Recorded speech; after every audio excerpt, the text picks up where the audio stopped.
Hello and welcome to blade learner. I am Sudhanshu and स्वागत है आप सभी का class 11th history chapter seconds writing a city life के चौथे एमसीक्यू सेशन में।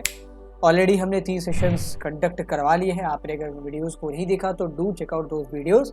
डिस्क्रिप्शन बॉक्स में उनके लिंक्स हमने प्रोवाइड करवा दिए हैं एंड उनके अगर पीडीएफ्स आपको चाहिए तो आप या तो टेलीग्राम ग्रुप को ज्वाइन करें या कुछ दिनों तक वेट करें, कुछ दिनों तक नहीं कुछ घंटों तक वेट करें। We will be uploading a drive link जहां से आप डायरेक्टली सारी नोट्स को डाउनलोड कर सकते हैं 11th क्लास से रिलेटेड।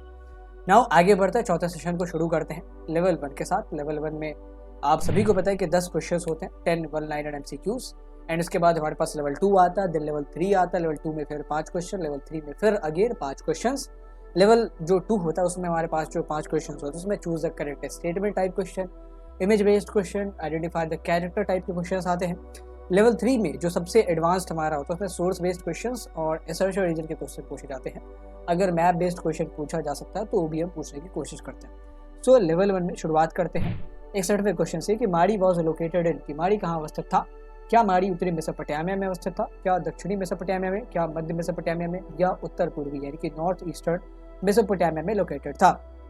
सही जवाब कमेंट बॉक्स और चैट बॉक्स दोनों ही जगह पे आपको बताना है। Northern Mesopotamia, southern Mesopotamia, central Mesopotamia and north eastern Mesopotamia. हम सब ने देखा था कि जो मेसोपोटामिया की इंपॉर्टेंट सिटीज थी लाइक बेबीलोन हो गया, उरुक हो गया, उर हो गया, सारे जो शहर है वो सदर्न मेसोपोटामिया में लोकेटेड है एक्सेप्ट माड़ी। माड़ी सदर्न मेसोपोटामिया में लोकेटेड ही था। माड़ी was located in the central Mesopotamia. आप अगर मैप देखेंगे तो एकदम बीचों बीच पड़ता है, यूफ्रेट्स के एकदम बीचों बीच, एंड इसीलिए एक बहुत बड़ा अर्बन सेंटर बन के उभर के सामने आता है एज अ ट्रेड हब। जितने भी अर्बन सेंटर थे या तो कुछ अर्बन सेंटर टेम्पल टाउन के रूप में डेवलप हुए थे, वहाँ पे अर्लीस्ट टेम्पल बने, देन उनके आसपास सेटलमेंट्स बनने शुरू हुए, देन एक कम्युनिटी तैयार हुई, then it got develop into urban centre. एक एग्जाम्पल हमने देखा था शहर बनने का कि भाई जब किसी को रॉयल कैपिटल बनाया जाता है तो ये एग्जाम्पल होता है, तो मतलब उसको विशेष रूप से तैयार किया जाएगा, लाइक बेबीलोन हो गया। एंड ट्रेड के तौर पे कुछ शहर डेवलप हुए थे, लाइक मारी हो गया। मारी ट्रेड के तौर पे इसलिए डेवलप हो पाया था क्योंकि ये एकदम बीच में पड़ता है यूफ्रेट्स के। किसी को भी नॉर्दर्न मेसोपोटामिया से सदर्न मेसोपोटामिया जाना है या अपने सामानों को ले जाना है तो उसे माड़ी से गुजरना पड़ेगा, एंड माड़ी से गुजरना मतलब माड़ी को टोल टैक्स पे करना। So that is why it was so rich and prosperous. तो ये जो है मध्य मेसोपोटामिया में, सेंट्रल मेसोपोटामिया में लोकेटेड था। Now the next question is the king of मारी वेयर। मारी के राजा कौन थे? क्या वो सीरियस थे, क्या वो सुमेरियस थे यानी कि सुमेर निवासी थे, क्या वो अर्मीनियंस थे, क्या वो एमोराइट्स थे? सही जवाब आपको कमेंट बॉक्स और चैट बॉक्स दोनों जगह पर बताना है। Assyrians, Sumerians, Armenians and Amorites. सही जवाब comment box and chat box दोनों जगह पे। मारी के जो राजा थे, and again I am repeating, जितने भी मेसोपोटामिया में सिविलाइजेशंस आए, अलग अलग कम्युनिटीज आई हैं मेसोपोटामिया ना, और जितनी भी आप सिविलाइजेशन देखते थे, इंडस वैली सिविलाइजेशन हो या इजिप्शियन सिविलाइजेशन हो, ये दोनों उसके कंटेम्परेरी थी।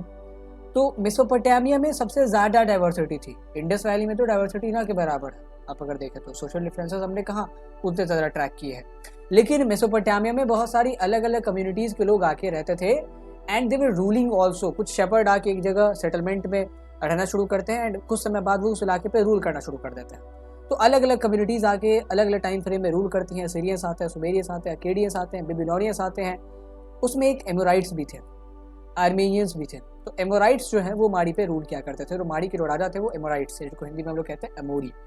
सो Amorites will be the correct answer. Now 63rd question पे चलते हैं। The king of Mari build the temple of, कि मारी के राजा ने किसका मंदिर बनवाया था, किस भगवान का मंदिर बनवाया? क्या उन्होंने चंद्रदेव का मंदिर बनवाया, क्या देवी इनाना का मंदिर बनवाया, क्या डैगन भगवान का मंदिर बनवाया, या इनमें से कोई नहीं, किसी अन्य भगवान का मंदिर बनवाया होगा?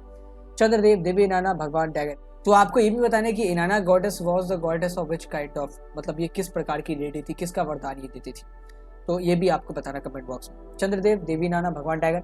हमने देखा था कि देवी इनाना की जो मूर्ति है and she was the goddess of love and war. हमने देखा था कि ये जो देवी इनाना है इनका जो टेम्पल है वो उड़ में बना हुआ था। चंद्रदेव और ये सारे लोग उड़ एंड उड़िक सिटी में पूजे जाते हैं ज़्यादातर, लेकिन मारी में जो है ना खासतौर पर डैगन भगवान को ज़्यादा पूजा जाता था। सो मारी के जो राजा थे जब उन्होंने वहाँ पे रूल करना शुरू किया, शुरू में तो ये जो एमोराइट्स हैं वो जब आते हैं यहाँ पे तो शेपर्ड थे, वो लोग घुमंतु थे, खारा बदोचों की तरह आते हैं। Then they basically ruled that territory. उन्होंने फिर वहाँ पे सेटलमेंट बसाई एंड पावर गेन किया। तो जब वो वहाँ के लोकल ट्रेडिशन से मुखातिब होते हैं, अवेयर होते हैं, तो उनको पता चला कि यहाँ पे डैगन नाम के भगवान की पूजा की जाती है। एंड इसीलिए अलग अलग कम्युनिटी के लोग मेसोपोटामिया में सर्वाइव कर पाते, क्योंकि एक कम्युनिटी ना दूसरे कम्युनिटी की चीज़ों की रिस्पेक्ट करना जानती थी। तो मारी के जो राजा थे क्योंकि वो तो थे एमोराइट्स, लेकिन वहाँ पे तो वो शेपर्ड के रूप में आए थे, वहाँ पे तो वो परमानेंट वो रेजिडेंट तो है नहीं वहाँ के, लेकिन फिर भी उन्होंने ड्रैगन का मंदिर बनवाया ताकि वहाँ के लोग अपने आप से कनेक्ट कर सके उनको। So that was their greatness. ऐसे ही अलग अलग कम्युनिटी जो है डाइवर्सिफाइड क्षेत्रों पर रूल करती है। 64वें क्वेश्चन पे जाते हैं। यहाँ पे आपके सामने एक तस्वीर दी गई है, आपको बताना है कि जो तस्वीर है ये कहाँ की तस्वीर है, ये तस्वीर किस जगह की तस्वीर है। क्या ये उरुक के मंदिर की तस्वीर है, क्या ये मारी के राजा के महल की तस्वीर है, क्या ये एक उर के अदालत की तस्वीर है, या इनमें से कोई नहीं। उरुक का मंदिर, मारी में राजा का महल या उर की अदालत, कहाँ की ये तस्वीर है आपको बताना है हमें comment box and chat box में। मंदिर की तस्वीर तो लग नहीं रही क्योंकि यहाँ पे बहुत सारे बैठकों का बंदोबस्त करा गया, तो मंदिर ऐसे ही हटा दें। अदालत या राजा के महल में से किसको चुनना पड़े, अदालत में से कंफ्यूज है हम एंड राजा के महल में भी कंफ्यूज है, तो सबसे पहले कंफ्यूजन क्लियर किया जाए। That is basically the area of जहाँ पे स्क्राइब्स वगैरह बैठा करते थे, अकाउंटेंट्स वगैरह बैठा करते थे। तो ये राजा के महल की ही तस्वीर है। माड़ी में राजा का जो महल था वो खास इसलिए क्योंकि वहाँ पे रॉयल फैमिली का रेसिडेंस भी था एंड वहाँ पे ऑफिसर्स भी थे बहुत सारे। तो जैसे वहाँ पे कॉन्फ्रेंस हॉल था, लोग आके मीट करते थे, वहीं पे आपके सामने स्क्राइब के लिए ऑफिसर्स की व्यवस्था की गई थी, जैसे आप देख सकते हैं जो उनकी बैठकी है। एंड साइड में जो आप ये गोल गोल देख रहे हैं मिट्टी के बने हुए, तो यहाँ पे ना जो पट्टिकाएँ हैं, जो स्लेट्स वगैरह थे, टैबलेट्स है, उनको रखा जाता था क्योंकि सारी जो लेखा जोखा है वो तो वहीं किए जाते थे, टैबलेट्स में ही करे जाते थे। एंड उर की अदालत का कहीं हमने जिक्र किताब में देखा नहीं है, तो उर की अदालत will not be the option. Uruk का मंदिर इसलिए नहीं हुआ क्योंकि यहाँ पे बहुत सारे बैठकों का बंदोबस्त करा गया है एंड हमने देखा था कि ज़्यादातर जो अर्लीस्ट टेम्पल थे वो खाली रहते थे, कर्टियार्ड वगैरह होता था, लेकिन इतना ज़्यादा उसमें कह तो डेंसिटी नहीं होती थी। So the correct answer will be option B, Mari में राजा का महल। एंड जब आप उस पिक्चर को देखेंगे तो उसके साथ बहुत सारी अलग अलग पिक्चर्स भी है। पूरे माड़ी के राजा के महल के कॉम्प्लेक्स को दिखाया गया, उनके किचन को दिखाया गया है, उनके मीटिंग रूम को दिखाया गया, उनके ऑफिसर्स को दिखाया गया है। पूरा एक लोकेशन ही है पैलेस का कि भाई कर्टियार्ड कहाँ पे लोकेटेड है, वॉशरूम कहाँ पे लोकेटेड था, एंट्रांस कहाँ से था। तो आप उस तस्वीरों को बहुत ही अच्छे से पढ़ें। एंड वहाँ पे एक राजा का जिक्र भी है, उस राजा का नाम है ज़िलमिल, तो आप उस राजा का भी नाम याद रखेंगे क्योंकि उसका भी जिक्र हो सकता है, तो आपसे एग्जाम में पूछ लिया जाए। Now coming to the next question, 65वें क्वेश्चन पे आते हैं। How much toll tax was levied की फरात नदी के किनारे, यूफ्रेट्स नदी के किनारे हमने देखा था कि माड़ी शहर था। अब माड़ी शहर से जो सामान गुजरते थे तो उन पे कितना टोल टैक्स लगाया जाता था, कितनी चुंगी लगाई जाती थी। चुंगी आज के भाषा में कहते हैं हम लोग, सामान जब गुजरता हमारे स्टेट से तो टोल टैक्स लगाया जाता। तो कितना टोल टैक्स लगाया जाता? क्या 8वां हिस्सा लगाया जाता था कि 100 में से 8 रुपये लगा टोल टैक्स के रूप में, क्या आधा हिस्सा पूरा लगा दिया जाता था कि 100 में से पूरे 50 रुपये टोल टैक्स के रूप में देने पड़ेंगे, क्या 2 8वां यानी कि 16 रुपये लगाया जाता था, क्या 10वां हिस्सा यानी कि 10 रुपये लगाए जाते थे टोल टैक्स के तौर पर। होता क्या था ना कि जब मारी में शिप्स वगैरह पहुँचते थे, जहाज़ पहुँचते थे, तो वहाँ के ऑफिसर्स क्या करते थे, पहले तो इन जहाज़ों की इंस्पेक्शन करते थे, फिर उनमें जितने सामान जा रहे हैं उनके वैल्यू को मोनेटाइज करते थे, मतलब गिनते थे, गणना करते थे, फिर उन वैल्यूज़ पे 10% का टोल टैक्स लगाया जाता था। सो the correct answer will B 1/10 यानी कि 1 दहाई का तकरीबन टोल टैक्स जो है वो लगाया जाता था माड़ी से गुजरने वाले सामानों के ऊपर जो कि फरात नदी के थ्रू सदर्न मेसोपोटामिया में जा रहे होते थे। अब आगे बढ़ते 66वें क्वेश्चन पे कि dash was the main industrial material for tools and weapons की किस औद्योगिक सामग्री का इस्तेमाल औजारों एंड हथियारों को बनाने के लिए विशेष रूप से किया जाता था। क्या तांबा बहुत ज़्यादा खास था, क्या ब्रॉन्ज बहुत ज़्यादा खास था, क्या आयरन बहुत ज़्यादा खास था, टिन बहुत ज़्यादा खास था। When it comes to making weapons, when it comes to making tool, किस इंडस्ट्रियल मटेरियल का इस्तेमाल करा जाता था टूल्स यानी कि औजारों एंड हथियारों को बनाने के लिए। मेसोपोटामिया के संदर्भ में हमने देखा कि 3000 BC से पहले क्या था, 4500 से 3000 BC तक क्या रहता है हमारा कॉपर एज। तो उस ज़माने में कॉपर ही कॉपर था, जितनी भी चीज़ें बनेंगी सारी कॉपर से। 3000 BC के बाद जहाँ से हमारा मेसोपोटामिया में शहरीकरण का सिलसिला शुरू होगा, इसके बाद आएगा ब्रॉन्ज एज यानी कि कांस्य का युग। यहाँ पर पीतल ये होगा, कांस्य होगा, ठीक है। पीतल का अंग्रेजी होता है बरास। तो ये जो हमारे पास एंड पीतल इज ऑल्सो एन एलॉय, बरास भी एलॉय है, कॉपर और जिंक का एलॉय होता है। And bronze is basically the alloy of tin and copper. तो जब 3000 BC के बाद ब्रॉन्ज एज शुरू होता तो सबको लगा कि bronze was more efficient then the copper, ज़्यादा ड्यूरेबिलिटी भी थी एंड ज़्यादा ये मजबूत भी था। तो ब्रॉन्ज का ही इस्तेमाल किया जाने लगा टूल्स को बनाने में, हथियारों को बनाने के लिए। हमने पिछले वीडियोज़ में आपसे कहा भी था, एक तस्वीर को देखिए कि ये जो एक उरुक शहर के एक योद्धा की तस्वीर है, आप बताएं कि जो योद्धा है ये इन्होंने ना एक भाला अपने हाथ में रखा हुआ, आप ये बताएं कि उस भाले की टिप किससे बनाई गई होगी। तो आपको जवाब देना था ब्रॉन्ज का, क्योंकि हमने आपको कहा था कि उस ज़माने में ब्रॉन्ज बहुत extensively used for making weapons and for making tools. तो जितने भी टूल्स एंड वेपन्स हैं वो सारे ही ब्रॉन्ज यानी कि कांस्य से बनवाए जाते थे। तो correct answer will B 66। And इसीलिए ब्रॉन्ज को बनाने के लिए क्या होगा, ब्रॉन्ज इज एन एलॉय, तो हमें उसको बनाने के लिए टिन की आवश्यकता पड़ेगी एंड कॉपर की भी आवश्यकता पड़ेगी। तो कॉपर भी मंगाए जाते थे, टिन भी मंगाया जाता था। अलग अलग रीज़न से दोनों ही चीज़ें मंगाई जाती थी, क्योंकि जो मेसोपोटामिया है वहाँ पे ग्रेन्स और टेक्सटाइल वगैरह के अलावा कुछ भी नहीं होता था। कोई यहाँ पे ना तो मेटल का और माइन है, ना कुछ भी नहीं था, ना ही प्रीशियस स्टोन्स वगैरह मिलते थे। तो सारी चीज़ें लोग मंगाते थे, टर्की से, ईरान से, शॉर्तुगाई से, अफगानिस्तान से, इंडिया से, सारी चीज़ें लोग मंगाते थे। So the correct answer will be option A. Now moving to the next question, 67th question कि Gilgamesh was the ruler of, Gilgamesh कहाँ के शासक थे? क्या वो मारी के शासक थे, क्या वो उरुक के शासक थे, क्या वो बेबीलोन के शासक थे, या इनमें से कोई नहीं, किसी अन्य जगह के शासक होंगे? गिलगमेश के बारे में एक एपिक भी है। एपिक मतलब उनकी घटना जिसको ना एक ग्रंथ में कंपाइल करके डाला गया है। कहानी कुछ ऐसी है कि जो गिलगमेश है उनका एक दोस्त मर जाता है। Actually Gilgamesh was very very expansionist, बहुत ज़्यादा ये अपनी टेरिटरी को बढ़ाते हैं एंड बहुत ज़्यादा इनका रुतबा था, बहुत ज़्यादा मान था इनका।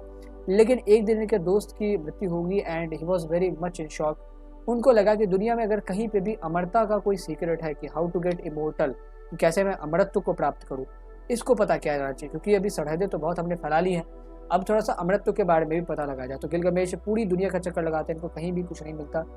थक हार के वापस उरुक आते हैं एंड अपने लोगों द्वारा बनाए गए इस स्ट्रक्चर पे, यानी कि उरुक की सिटी के किलों पे, उरुक की सिटी के बाजार पे प्राउड करते हैं कि मोर्टैलिटी का सीक्रेट ये दुनिया है, इसमें जो भी आया है एक न एक दिन उसको यहाँ से रुखसत होना पड़ेगा। तो बहरहाल जो चीज़ है वो ये है कि हम जितनी भी देर यहाँ पर है we should enjoy each and every moment. तो यही चीज़ हमारे गिलगमेश के एपिक में कि कोई भी मोर्टैलिटी का सीक्रेट दुनिया में नहीं है। अगर होता तो हमसे आपसे पहले भी बहुत सारे लोग अमरत्व को प्राप्त कर चुके होते। So Gilgamesh was a ruler of Uruk, क्योंकि हमने अभी अभी आपको बताया कि ये उरुक वापस आते हैं, वहीं पे अपने महलों को निहारते हैं, वहीं पे अपने किलेबंदी को निहारते हैं एंड अपने लोगों पे प्राउड फील करते हैं कि उन्होंने इतने बड़े एंड इतने सिक्योर स्ट्रक्चर को कैसे बना लिया। So that was basically the scene. And Gilgamesh तो है वो एनमरकर के बाद आए थे, एनमरकर के 2-3 शासकों के बाद आते हैं। तो एनमरकर भी यूरोप के शासक थे लेकिन गिलगमेश से पहले आए थे।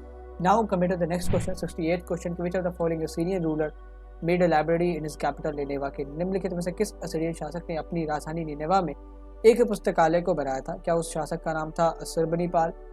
क्या उस शासक का नाम था नेबोडेरस? क्या उस शासक का नाम था सरगोन? क्या उस शासक का नाम था नेबुपोलसार? तो आपको एक एक करके चीज़ों को एलिमिनेट करना है। यहाँ पे असीरियन शासक के बारे में दिया गया, तो सारगोन तो पहले ही डिस्कार्ड हो गया क्योंकि Sargon was the first king of Akkadian empire, तो ये तो ऐसे डिस्कार्ड हो गया। Then comes Nabonidus, Ashurbanipal and Nabopolassar. तो नेबुपोलसार एंड नेबोनिडस जब आप आगे पढ़ेंगे तो यू विल रियलाइज कि असीरियंस के एम्पायर के खत्म होने के बाद नियो बेबीलोनियन एम्पायर आता है। नियो बेबीलोनियन, पहले से बेबीलोन था ही, उसको नष्ट करके असीरियंस आते हैं। फिर कुछ बेबीलोन के जो लोग हैं वो उन्होंने एकत्रित होकर एक आर्मी बनाई and then they defeated the Assyrians एंड उसके बाद वो नियो बेबीलोनियन एम्पायर की स्थापना करते हैं। तो नियो बेबीलोन के जो पहले रूलर थे, that was the founder of neo Babylon empire, वो थे हमारे नेबुपोलसार।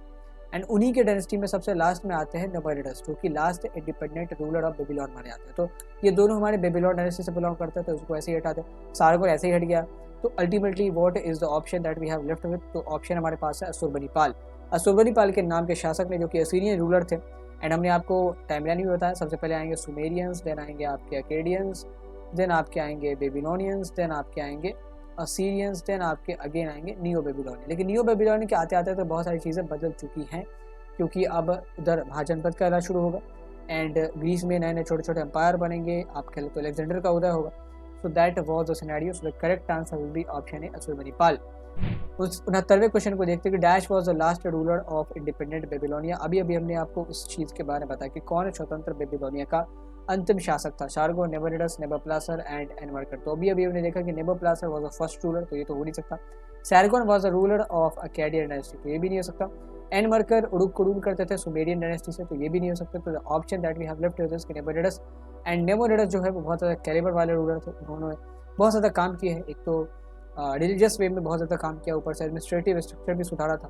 तो नेबोनिडस जो है वो स्वतंत्र बेबीलोनिया के अंतिम शासक थे। इसके बाद जो शासन है वो अलेक्जेंडर और पर्शिया के जो एम्पायर है वो टेक ओवर कर लेंगे। Now coming to the next question, so now moving to the next question, the last question of this level 1। 70वें क्वेश्चन पे कि दिस इक्वेशन सीम्स लाइक, यहाँ पे आपको एक समीकरण दिया गया है 1 + 24/60 + 11 + 51/16 का स्क्वायर + 10/60 का क्यूब। ये जो समीकरण है किस चीज़ का समीकरण है आपको ये बताना है।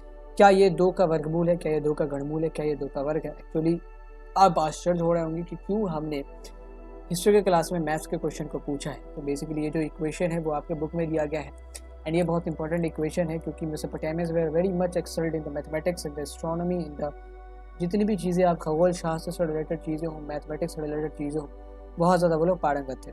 एंड उन्होंने ही ऐसा एक इक्वेशन हमें दिया है अपने टैबलेट्स के माध्यम से। एंड जब जो मैथमेटिशियंस हैं उन्होंने पता लगाया तो they came to the conclusion कि ये जो इक्वेशन है that is the equation of square root of 2, क्योंकि इसमें 1.41 करके कुछ आ रहा and that is also similar and identical to the value of root 2। तो इसीलिए लोग ऐसा मानते हैं कि शायद उन्होंने रूट 2 के वैल्यू को यहाँ पे डाला है ताकि लोग समझ सके, सीख सके। न तो क्यूब रूट का वैल्यू है, ना ही square of 2, square root of 2 है, वर्गमूल नॉट वर्ग। So this is the scenario, this equation seems like the square root of 2 without any calculation. क्योंकि ये इमेज बेस्ड क्वेश्चन हाईलाइटेड चीज़ें हैं तो हमने उसको डाल दिया आपके लिए ताकि चीज़ें आसान हो जाए। तो होप किया आपने लेवल 1 के सारे क्वेश्चंस को अटेम्प्ट किया होगा।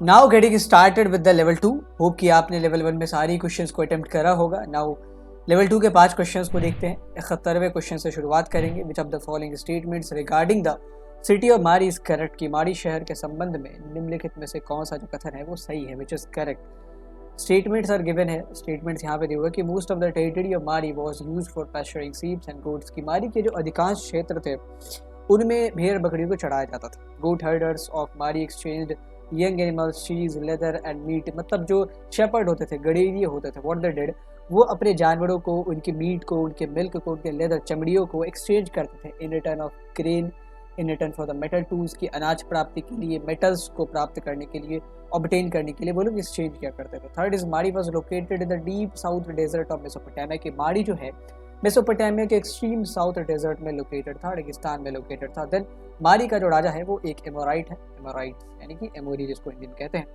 सो इन चार में से कौन सा कथन सही है? सही जवाब आपको कमेंट बॉक्स और चैट बॉक्स दोनों ही जगह पे बताना है। अगेन आई एम सेइंग कि you have to attempt the question, आपको अटेम्प्ट करना पड़ेगा in order to attain marks, in order to attain 40 out of 40। आपको जितना ज़्यादा आप अटेम्प्ट कर सके उतना ज़्यादा आपके लिए बेहतर है। पहले स्टेटमेंट से अगर शुरुआत करें तो हमने देखा था कि मारी चूँकि सेंट्रल मेसोपोटामिया में पड़ता है एंड उसके निकट बहुत ही ज़्यादा आप कह ले तो पास्चुरल लैंड थी जहाँ पे बकरियों को, भेड़ों को चढ़ाया जा सकता था। सो अधिकांश क्षेत्र जो है वो भेड़ बकरी को चढ़ाने के लिए उपयोग में लाए जाते थे, इसीलिए एग्रीकल्चर थोड़ा सा यहाँ कम होता था। Agriculture was little much insignificant as compare to pastoralism. तो मेन जो ऑक्यूपेशन था वो यहाँ का भेड़ बकरी को चढ़ाना था, यानी कि पशुपालन था। गोट हर्डर्स और Mari exchange young animals, cheese, leather and meat in return, ये चीज़ें होती थी क्योंकि हमने कहा कि ये अनाज नहीं उगाते तो अनाज लाएंगे कहाँ से? ट्रेड करके। सो ट्रेड में क्या होता था, ये जो है जानवरों की चमड़ियों को बेचते थे, दूध से बने हुए पनीरों को बेचते थे, फिर यंग एनिमल्स को बेचते थे कि ताकि लोग उसको बड़ा करके फिर वो फर्दर ट्रेड के लिए इसका इस्तेमाल कर सके। एंड बदले में वो सामने वाले से मेटल टूल्स लेते थे जिनकी उनको ज़रूरत होती थी रोज़मर्रा की लाइफ में, एंड उनसे अनाज वगैरह लेते थे। तो फर्स्ट और सेकेंड स्टेटमेंट हमारा सही है। एंड फर्स्ट और सेकेंड स्टेटमेंट का जो मेंशन है वो बी में नहीं दिया गया, ऑप्शन बी में, तो ऑप्शन बी हमें डिस्कार्ड कर देना। Now statement 3 is incorrect. हमने देखा था कि मारी was located in central Mesopotamia, वो साउथ डेजर्ट में ही लोकेटेड था जहाँ पे उरुक एंड बेबीलोन की सिटीज लोकेटेड थी। तो third statement is incorrect and that is why option A will be incorrect, क्योंकि ऑप्शन ए में थर्ड स्टेटमेंट को मेंशन किया गया। चौथा स्टेटमेंट सही है कि जो मारी के राजा थे वो सुमेरियंस भी नहीं थे, वो बेबीलोनियंस भी नहीं थे, वो एक अलग कम्युनिटी थी, एमोराइट्स।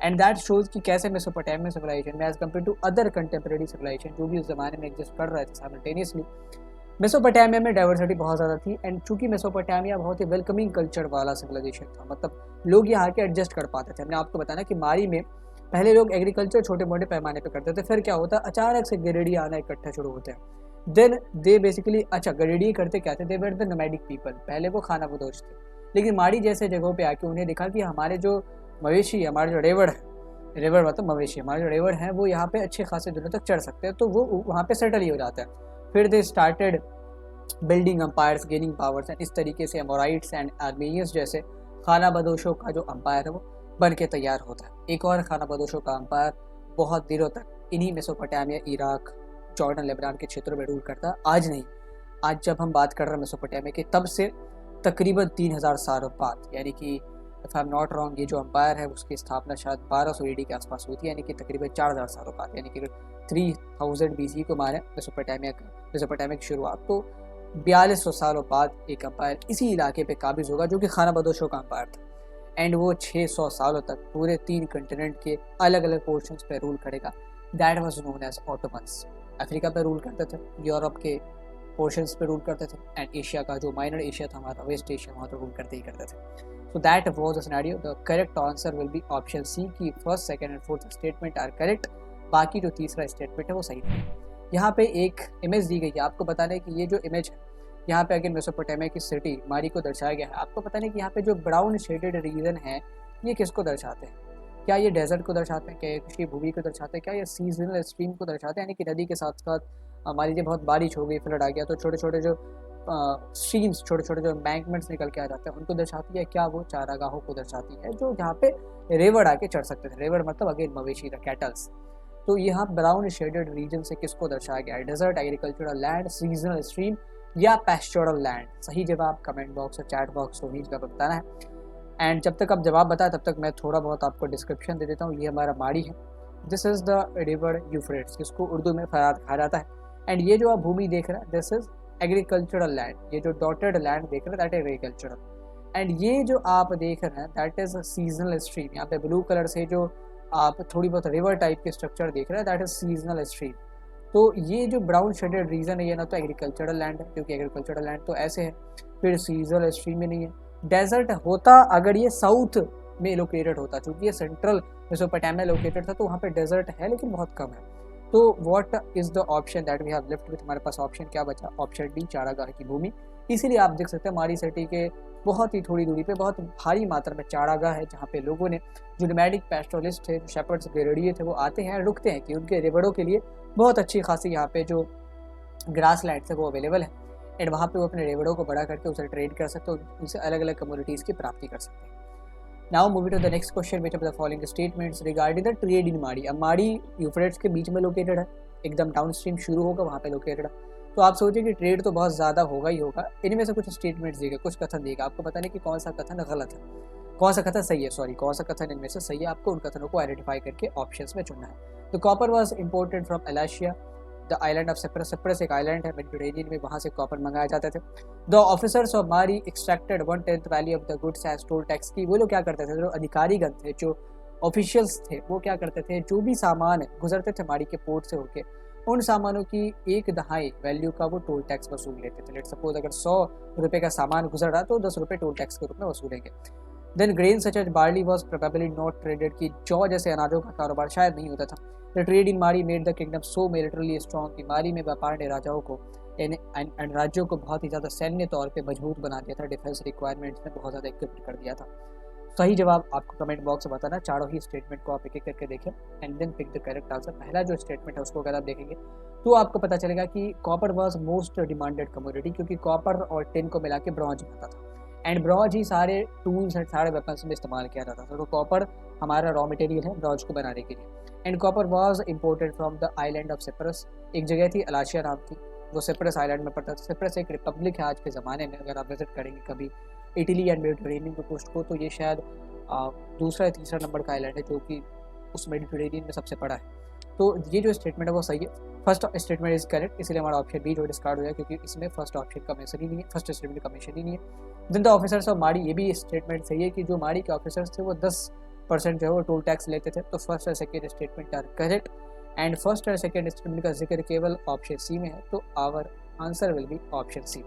बहरहाल तीसरे और चौथे स्टेटमेंट को भी देख ले, हालांकि है तो गलत ही लेकिन फिर भी देख लेते कि ये जो ग्रेन है बार्ली की ट्रेड किए जाते थे, लेकिन स्पेशल कंटेनर्स में आते थे। Grain such as barley were traded in the port of Mari and special containers, special boats के द्वारा इनको भेजा जाता था। फोर्थ इज ट्रेड इन माड़ी made the kingdom so military strong, ये गलत है। ये जो ट्रेड होता था इसने माड़ी के किंगडम को बहुत ज़्यादा प्रॉस्पेरस बनाया, बहुत ही ज़्यादा माड़ी सिटी एंड पूरे जो किंगडम था उसको बहुत ज़्यादा धनाढ़ बना दिया। लेकिन वहाँ पे मिलिटरीली ये लोग बहुत वीक थे, तब भी military they were very weak. इसीलिए थोड़े दिनों बाद यहाँ पे आगे अगर आप देखेंगे तो असीरियंस और बेबीलोनियंस इस पे अपनी सत्ता को काबिज कर लेंगे। So the correct answer will be option C, first and second statement are here correct. Read the following statements, again यहाँ पे 4 स्टेटमेंट्स है। The palace of Mari has only one entrance, की मारी के महल में केवल एक प्रवेश द्वार है। Headsman of Mari were vigilantly monitored by the police, की मारी के चढ़वाहों पर पुलिस द्वारा बहुत सतर्कता से नजर रखी जा रही थी। And the Mesopotamians were the progenitor, यानी कि अगर कह तो जनक of the time recording method की समय गणना पद्धति के वो जनक थे। Nabonidus an Assyrian king had appointed priestess in the town of Babylonia, तो आपको ये बताना है कि ये जो इन 4 स्टेटमेंट्स में से कौन कौन से स्टेटमेंट सही है इसके बारे में बताना। सो इन द गिवन स्टेटमेंट्स कौन कौन से स्टेटमेंट सही है उनको आपको चुनना है एंड सही जवाब हमें कमेंट बॉक्स और चैट बॉक्स दोनों ही जगह पे बताना है। पहला statement, second statement, third statement and चौथे स्टेटमेंट दोनों को आपको इंडिपेंडेंटली पढ़ना है। ये चारों किसी एक टॉपिक से रिलेटेड नहीं, अलग अलग टॉपिक से रिलेटेड है। अगर शुरुआत करें चौथे स्टेटमेंट की, तो नेबुकडनेस्सर ने बेबीलोन के टाउन में एक महिला पुजारी को जरूर अपॉइंट किया था, लेकिन वो असीरिया के रूलर नहीं थे, वो न्यू बेबीलोनियन एम्पायर के रूलर थे। तो ये जो स्टेटमेंट हमारा ये गलत हो गया, क्योंकि अगर यहाँ पे न्यू बेबीलोनियन किंग होता तो हमारा स्टेटमेंट सही होता। हालांकि नेबुकडनेस्सर ही वो राजा थे जिन्होंने महिला पुजारी की नियुक्ति करी, लेकिन he was the ruler of new Babylonian empire, not the Assyrian empire. तो दिस स्टेटमेंट इज इनकरेक्ट। उसका तीसरा कि the Mesopotamians were the progenitor of time recording method, ये हमने देखा था कि Mesopotamians were very much well versed in mathematics के बहुत ज़्यादा ही जानकार थे, एंड एस्ट्रोनॉमी के बहुत ज़्यादा जानकार थे। जो खगोल शास्त्र होता है, ये ग्रहण लगता था, चाहे वो सोलर एक्लिप्स हो, लूनर एक्लिप्स हो, इनको रिकॉर्ड करते थे। इन्होंने इस चीज़ को फॉर्मुलेट करा कि कैसे हम जो मून के रिवोल्यूशन के आधार पे हमारा जो एक साल है वो 12 महीनों में बटा, फर्दर एक जो दिन है वो 24 घंटों में बढ़ता है। तो ये समय गणना पद्धति के जनक भी थे। इस पूरे लेवांट रीजन में जो फर्टाइल क्रिसेंट आप देखते हैं, जो नाइल नदी से होके जॉर्डन, इजराइल, पैलेस्टीन होते हुए सीरिया एंड इराक होते हुए हमारा पूरा मेसोपोटामिक रीजन को भी कवर करता है। इस रीजन में सबसे पहले जो टाइम रिकॉर्डिंग मेथड है ये मेसोपोटामियंस ने ही ईजाद करी थी, एंड ऐसा मान सकते हैं कि ये गणना पद्धति के भी शायद जनक थे। नॉट गणना पद्धति, समय गणना पद्धति की, कैसे समय को कैलकुलेट किया जाए एंड कैसे एस्ट्रोनॉमी वर्क करती है। And further they were very much well versed in mathematics too, ये लोग गणित में भी बहुत ज़्यादा आगे थे। हमने एक इक्वेशन देखा था पीछे, स्क्वायर रूट ऑफ 2 का। So third statement is correct. तो तीसरे स्टेटमेंट का जिक्र जिस भी ऑप्शन में है वो हमारा सही होने वाला, या तो ए सही होगा या बी सही होगा। ऑप्शन सी और ऑप्शन डी डिस्कार्ड होगी, क्योंकि इसमें ऑप्शन स्टेटमेंट थर्ड का मेंशन ही नहीं है। देन हर्ट्समैन एंड मारी were very vigilantly monitored by the police, की इनको पुलिसों द्वारा बहुत सतर्कता से मॉनिटर किया जाता है। दैट वाज करेक्ट, क्योंकि होता क्या था कि जो हर्ट्समैन थे बहुत सारे लोग तो नोमैडिक होते थे, एंड इन्होंने पावर कैसे गेन किया, जब भी वहाँ के सेटल हो जाते हैं तो फिर वे वहाँ के एग्रीकल्चरिस्ट थे, किसानों से, पीजेंट से लड़ाई करते हैं, उनको अपने अंदर सब्जुगेट कर लेते हैं। इसीलिए जो मारी के किंगडम्स के किंग्स होते हैं वो इन पे बहुत ज़्यादा पैनी नज़र गड़ाए हुए थे कि ये कभी ऐसी हरकत ना करे कि ये जहाँ पे एक्चुअली आवाजाही में तो मना ही नहीं थी कि आप कहीं से भी आके यहाँ सेटल हो सकते हो, बट सेटल हो, लेकिन टू गेन द पावर ये हर्ट्समैन जो पीजेंट्स वगैरह उनको मार देते थे एंड उनको सब्जुगेट कर लेते थे अपने अंदर। इस चीज़ के लिए जो राजा थे बहुत ज़्यादा सतर्क रहते थे, जितने भी चढ़वाए आते थे बाकी दूर दराज इलाकों से उनसे। तो second statement is also correct कि उनकी पुलिस को हिदायत थी, उनकी जो ऑफिशियल्स है उनको हिदायत थी कि आपको इन पर रेगुलर नज़र रखनी है, अगर ये कुछ भी ऐसा असामाजिक कार्य करते हुए पकड़ाते हैं तो तत्काल वो इनको सजा दी जाए। तो second statement is also correct, and इसीलिए अब जो ऑप्शन है वो डिस्कार्ड हो जाए, क्योंकि ऑप्शन ए में सेकंड स्टेटमेंट का जिक्र ही नहीं है। ऑप्शन बी में सेकंड स्टेटमेंट का जिक्र है, तो 1, 2 and 3 will be the correct answer. Option B will be the correct answer. First जो है वो तो सही है कि पैलेस ऑफ मैरी में केवल एक एंट्रांस था। आप अगर कभी इमेज देखेंगे अपनी किताब में पैलेस ऑफ मैरी का, तो वहाँ पे किचन लोकेटेड है, वहाँ पे कर्टियार्ड्स है, लेकिन जो प्रवेश द्वार है वो एक ही है। तो मैरी के महल में केवल एक प्रवेश द्वार था। नाउ आगे बढ़ते हैं, इस क्वेश्चन को देखते हैं। Identify the character with given clues. आपके सामने कुछ क्लूज दिए जाएंगे, आपको पहचाना है कि किस कैरेक्टर के बारे में बताया गया है। He ruled the city of Uruk sometime after Enmerkar, की उन्होंने एनमर्कर के कुछ समय बाद उरुक के शहर पर शासन किया, एंड वो अमरता की तलाश में दुनिया की यात्रा पर चले गए। क्या वो सरगौन है, क्या वो गिलगमेश है, क्या वो हम्मुराबी है, क्या वो नेबुकडनेस्सर है?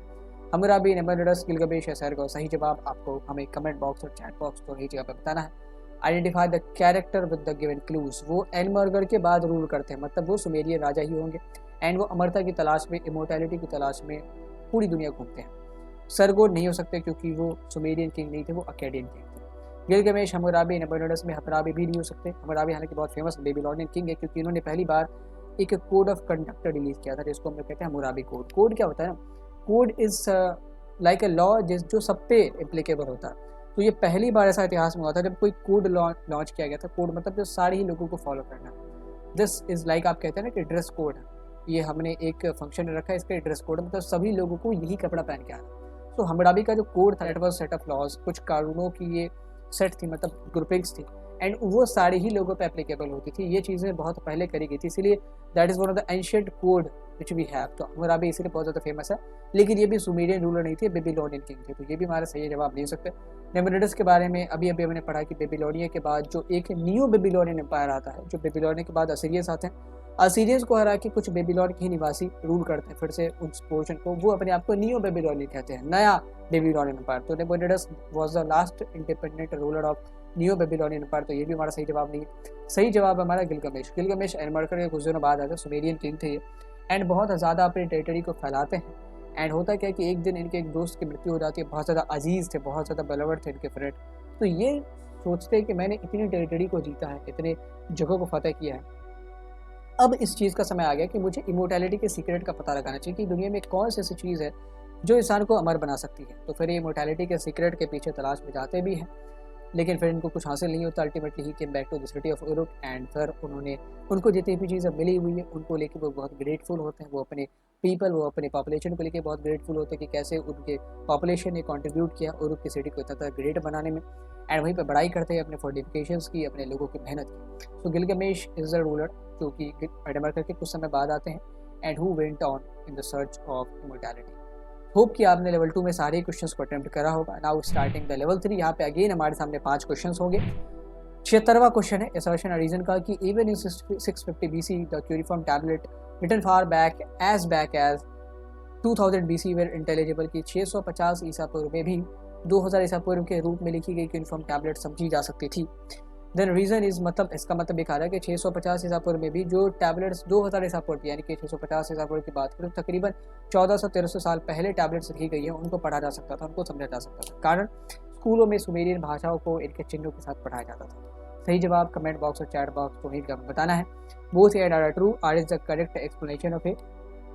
अप्रोच आपकी वही रहेगी, सबसे पहले आपको इन दोनों की सत्यता की जांच करनी है, इन दोनों में से कौन सही है कौन गलत है। देन आपको देखना है अगर दोनों में से कोई भी गलत हो तो या तो सही आंसर होगा आपका या डी आंसर होने वाला है। अगर दोनों सही है तो या ए होगा या बी होगा। Then you have to check out कि ये जो रीजन का स्टेटमेंट है क्या वो असर्शन के स्टेटमेंट को जस्टिफाई कर रहा है या नहीं कर रहा है, एक्सप्लेन कर पा रहा है या नहीं कर पा रहा है। तो यहाँ अगर देखें तो असर्शन का स्टेटमेंट इज करेक्ट।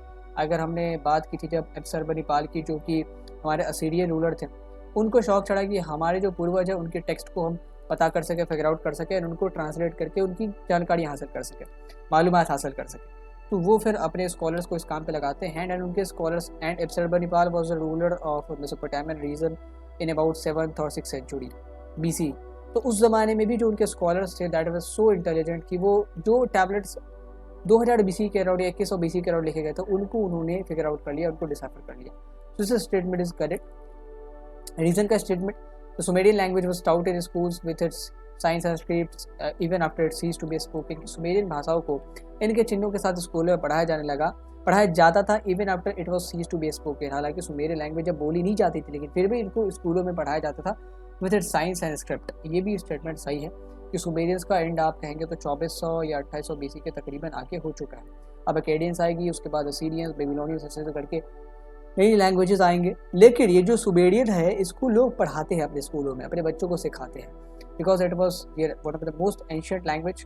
तो वो चाहते हैं कि हमारे बच्चे इनको सीखें, क्योंकि बच्चों को हमेशा से ही सुमेरियन लैंग्वेजेस सिखाई गई है, उनके यूनिफॉर्म स्क्रिप्ट को बताया गया है। इसीलिए जो स्कॉलर्स हैं, क्योंकि उन्होंने भी स्कूलों में ही पढ़ाई करी है, तो इसीलिए जो स्कॉलर्स हैं वो क्या करते हैं 650 BC में भी 2000 BC के टैबलेट्स को पढ़ पाते हैं, क्योंकि उनको वो सारी चीज़ें स्कूलों में बताई गई है। वो सारे साइंस, वो सारे स्क्रिप्ट्स, वो लैंग्वेज उनको स्कूलों में बताई गई है, जिस लैंग्वेज को उन्होंने डिसाइफर करा था 650 BC में, जिस टैबलेट को उन्होंने डिसाइफर करा था जो कि 2000 BC के थे। सो यहाँ अगर आप देखेंगे तो रीजन का स्टेटमेंट असर्शन के स्टेटमेंट को एक्सप्लेन भी कर रहा है कि अगर मेसोपोटामियन स्कूल्स में सुमेरियन लैंग्वेज न पढ़ाई जाती विद साइंस एंड स्क्रिप्ट, तो कभी भी 2000 BC पुराने जो टेक्स्ट है वो कभी भी एंड टैबलेट्स हैं वो कभी भी डिसाइफर नहीं किए जा सकते थे।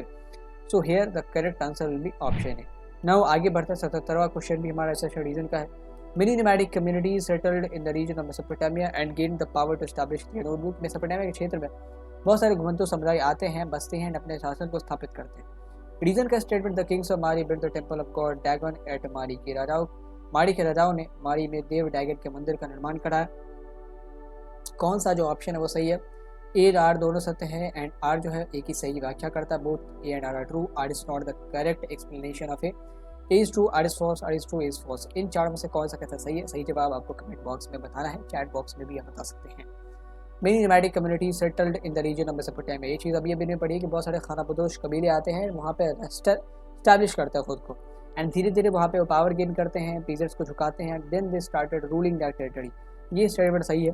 The kings of Mari build the temple of god Dagan at Mari, ये भी स्टेटमेंट सही है, गॉड डैगर की टेम्पल बनाई जाती है। हालांकि जो किंग्स ऑफ मारी एमोराइट्स थे वो इस पड़ा से वाकिफ नहीं थे, लेकिन फिर भी उन्होंने अपने लोगों की, अपने आवाम के दिलों को जीतने के लिए उनके टेम्पल्स को बनवाया। So this is study both reason and assertion statement are true, तो या तो ए आंसर होगा या बी आंसर होगा, इस दोनों को हमें डिस्कार्ड कर देना। यहाँ पे अगर आप देखें तो जो रीजन का स्टेटमेंट है वो असर्शन के स्टेटमेंट को एक्सप्लेन कर पा रहे या नहीं कर पा रहे, उसको चेक करते हैं। तो अगर मारी के राजाओं ने टेम्पल बनाया है ड्रैगन का, तो उससे ये कैसे प्रूफ होता है कि नोमैडिक कम्युनिटीज आके यहाँ सेटल्ड होती है एंड अपने रूल को इस्टेब्लिश करती है। ये दोनों स्टेटमेंट सही है, बट ऐसा नहीं कि अगर मारी के राजा गॉड ड्रैगन की टेम्पल को नहीं बनवाते, मंदिर को नहीं बनवाते, तो कोई नोमैडिक कम्युनिटीज आके मेसोपोटामिया के क्षेत्रों में इस्टेब्लिश नहीं करती अपने रूल को।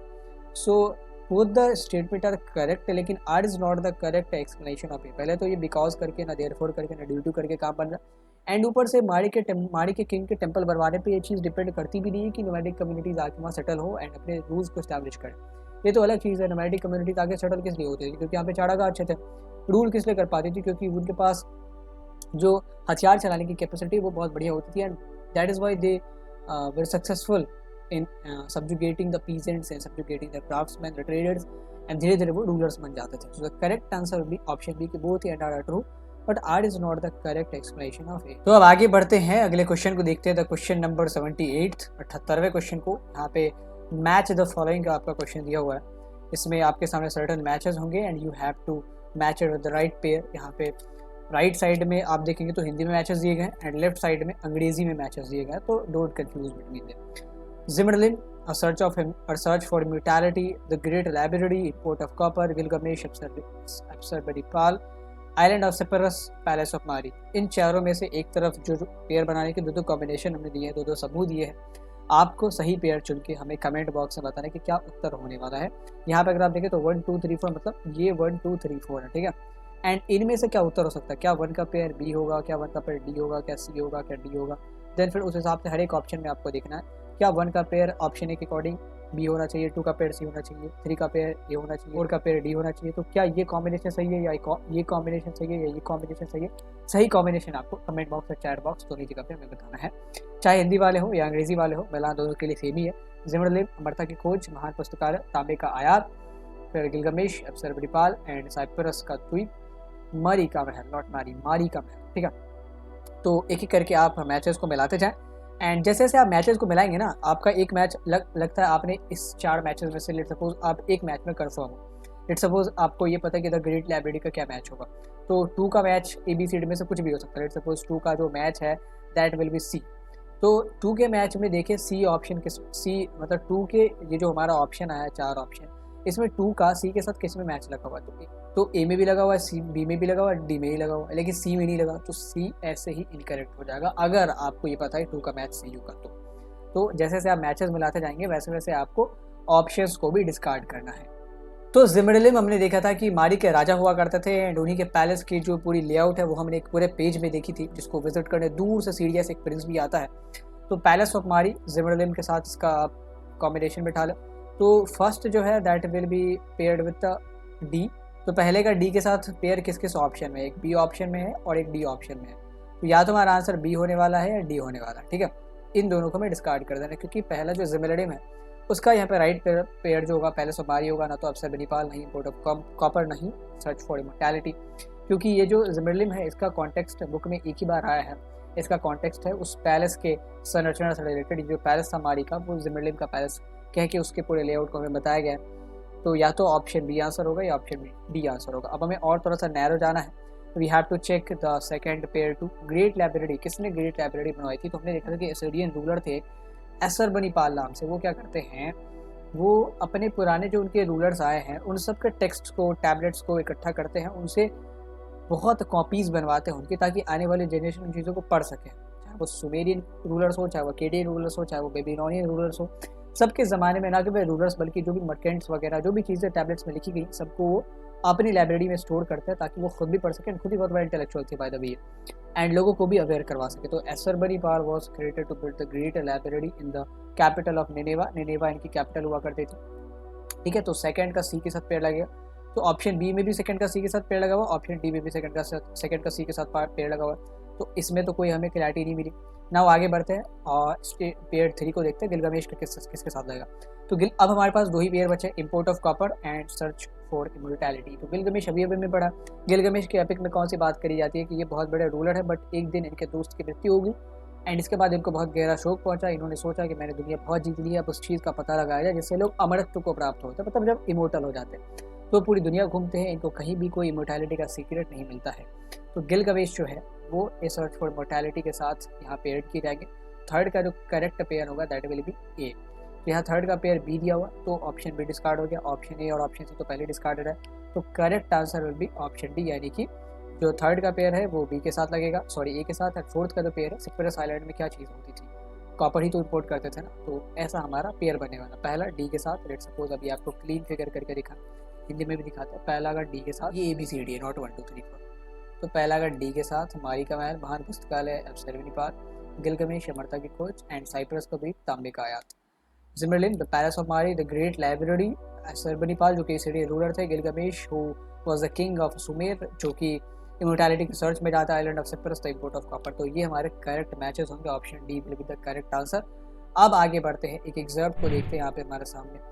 A man of southern marches, दक्षिणी कछार के एक शूरवीर नेबुकदनेस्सर ने बेबीलोन को 625 ईस्वी में असीरियाई आधिपत्य से मुक्त करवाया, असीरियाई रूल से, असीरियाई डोमिनियन से मुक्त करवाया। कछार मतलब क्या होता है, ऐसा लैंड जहाँ पे ना दलदल बहुत ज़्यादा बारिश होती है, वेट लैंड, ठीक है, जहाँ पे जो ज़मीन है, जो मिट्टी बहुत ज़्यादा दलदली मिट्टी है, तो उसे हम मार्शेस कहते हैं। नेबुकदनेस्सर वहाँ के एक शूरवीर थे, बहुत बड़े एक योद्धा थे। वो बेबीलोन को असीरियन डोमिनेशन से मुक्त करवाते हैं एंड उसके बाद उनके जो रूलर्स हैं, उनके जो सक्सेसर है, वो उस पूरी टेरिटरी को रूल करते हैं। एंड ये जो बेबीलोन की सिटी है वो बहुत बड़ी बनती जाती है, even after the conquest of Achaemenids जो कि पर्शिया के रूलर थे, ईरान के रूलर थे, उनके कॉन्क्वेस्ट के बाद भी बेबीलोन बहुत ज़्यादा बड़ी सिटी रहती है। अलेक्जेंडर के कॉन्क्वेस्ट होने तक, यानी कि 331 BC होने तक, when Alexander conquered the Babylon, Babylon was premier city of the world. Babylon बहुत प्रमुख सिटी थी, यहाँ पे आप कह लो तकरीबन 850 हेक्टेयर में शहर फैला हुआ था। इसकी जो 4 दीवारें वो टेढ़ी थी, इट्स टाइप का स्ट्रक्चर था, इस टाइप का, ठीक है। एंड इसके अंदर अलग अलग रिलीजियस सेंटर्स थे, अलग अलग बड़े बड़े मार्केट हाउसेस थे एंड जो रोड्स थे वो बहुत चौड़े, बहुत ही ज़्यादा एलाबोरेटिव रोड्स बनाए गए थे ताकि जो रिसर्चर्स हैं इनके थ्रू अपनी चीज़ों को, अपने नॉलेजेस को पहुंचा सके एंड फर्दर ट्रैवल कर सके। ऐसे व्यापारियों को सुविधा पहुंचाने के लिए अलग अलग सिटीज़ से बेबीलोन तक के रोड्स कनेक्ट किए गए थे। तो 850 हेक्टेयर की ये जो सिटी है वो 331वें ईस्वी तक, यानी कि अलेक्जेंडर के कॉन्क्वेस्ट तक एक बहुत इंपॉर्टेंट सिटी रहती है पूरे वर्ल्ड की। एंड कहा भी जाता है कि बेबीलोन जो है दुनिया की सबसे बड़ी, सबसे ज़्यादा धनाढ्य सिटी है। आज तक के हिस्ट्री में जितने भी शहर आए हैं उनमें सबसे ज़्यादा अमीर जो है बेबीलोन की सिटी थी। इसके ऊपर एक किताब लिखा है जॉर्ज क्लैसन ने, the richest man in Babylon. अगर आप कभी फ्री है तो उसको पढ़ सकते हो। उसमें उन्होंने 7 या 8 रूल्स बताए हैं कैसे आदमी जो है धनी हो सकता, अमीर हो सकता। एंड वो रूल उस ज़माने में भी प्रैक्टिकल थे एंड रेलेवेंट थे, आज के ज़माने में भी प्रैक्टिकल, रेलेवेंट एंड एप्लीकेबल दोनों है।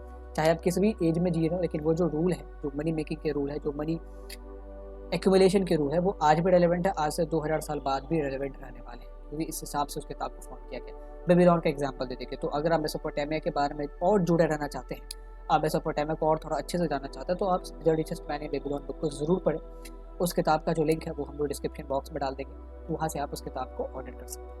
तो ये हमारा एग्जर्प्ट है, ये हमारा सोर्स है। अब आपको जवाब देना है कि न्यू बेबीलोनियन एम्पायर, यानी कि जो नया बेबीलोन एम्पायर शुरू हुआ था, एक तो असीरियन से पहले चलता था, उसको हटा के असीरियंस काबिज होते हैं, फिर असीरियंस को हटा के फिर बेबीलोनियंस आते हैं। जो बेबीलोनियंस थोड़े बहुत बच गए थे, उन्होंने अपनी सेनाएं बनाई एंड पावर से इकट्ठा किया, then they attack the Assyrians and फिर एक न्यू बेबीलोनियन एम्पायर की स्थापना की जाती है। इसके फर्स्ट रूलर कौन थे? क्या सैरगोन थे, क्या अशुरबनिपाल थे, क्या हम्मुराबी थे, क्या नेबुकदनेस्सर थे?